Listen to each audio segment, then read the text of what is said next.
Hey everybody, Luke here, and in this week's blog post I'm talking about how to stay ahead of the pain and start to move from the second phase of recovery into the third. So a little background before I get into the topic. If you haven't already kind of seen what I put out there, I've got a video and a blog about the 3 phases of recovery.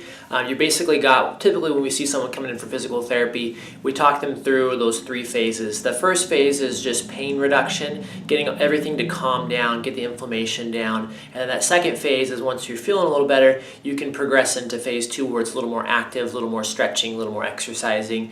And finally, when you're getting traction with that second phase, you're getting to the third phase where we really start to shift to any specific activities like sports or certain movements, things like that. And then preventing the injury from coming back and bothering you again. So in this week, I'm working with a patient named Jerry, who's a real typical patient for us here at the clinic. He's probably in his low to mid 50s. He's had kind of a chronic degenerative type of low back pain, which is real, like I said, really common. He's getting things like he'll get pain in his low back if he sits for too long. Sometimes that'll turn into sciatica too, and the pain will start to kind of come down his legs as well.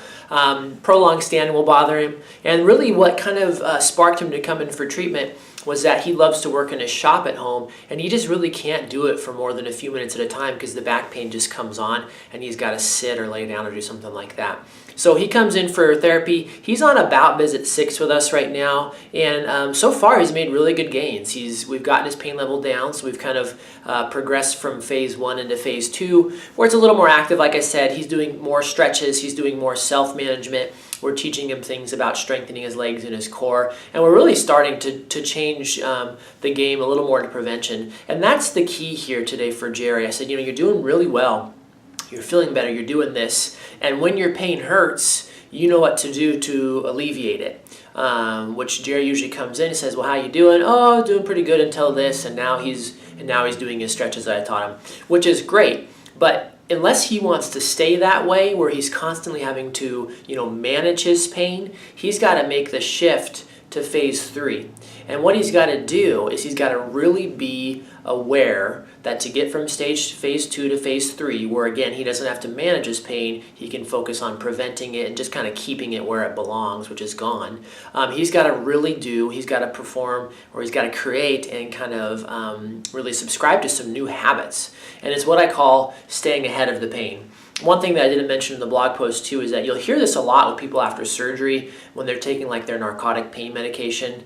And as much as I don't like to talk about narcotic pain medication, there's a time and a place for it. But the doctor, the surgeon will say, well, stay ahead of your pain. Don't wait until the pain bothers you to take your next pain pill, because you just had surgery. Everything is going to hurt. So stay ahead of your pain, be consistent. And it's the same mindset here for Jerry. It's saying, Jerry, there's a couple things, which in his case are like slouch sitting and moving incorrectly. If he doesn't move like we're teaching him to move, and instead he bends a lot and he twists a lot, those are the things that are causing your pain to linger. Now, again, you may be happy at this point saying, well, gosh, yeah, it comes on and then I treat it, and then I'm good. And then it comes on and then I treat it and then I'm good. And for some people, that's good enough is good enough. They're good to go. See you later. But unfortunately, those same people eventually probably are going to backslide, and they'll forget how to do their stretches and exercises. They'll go back down to the first phase, and they'll be back in the clinic in a few months, maybe 6 months or a year, but they'll be back.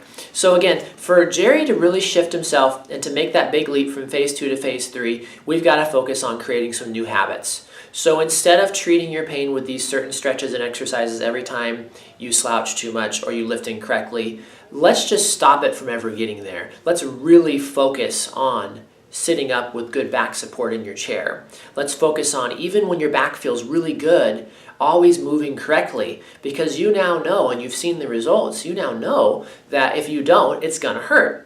So if Jerry can make this mind shift, and we can continue to teach him the corrective stretches and exercises, get him the strength he needs to succeed with phase 3, he's going to be golden.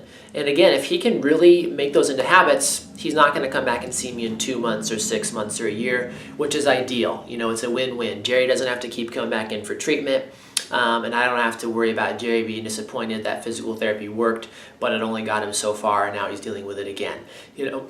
Excuse me. So that's the big key here. Stay ahead of the pain. Know what you've got to do to keep the pain from coming on, and then create those things into habits. and life will be much easier.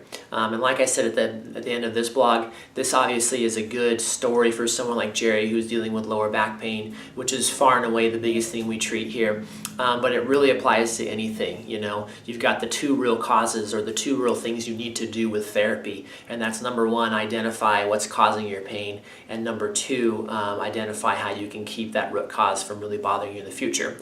And the way I explain in the blog post is that between identifying the cause of the pain and then keeping it prevented, preventing it from coming back, in between that gap, bridging the gap, is your skilled physical therapy, where we teach you everything you need to know. We get you through the 3 phases. We get your pain level down.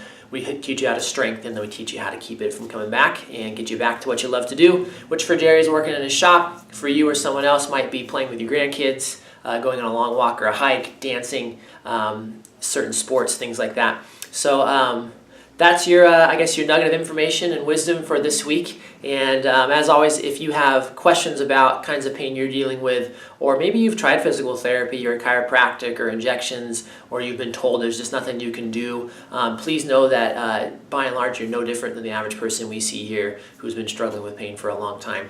And then we just help them figure out what's going on. So we do offer that free 30-minute discovery visit. If you're just not sure if we can help you and just want to see what we think is the root cause of your pain and what successful treatment will look like for you, then just give us a call or shoot me an email. I'll put all that information below in the comment section of the video.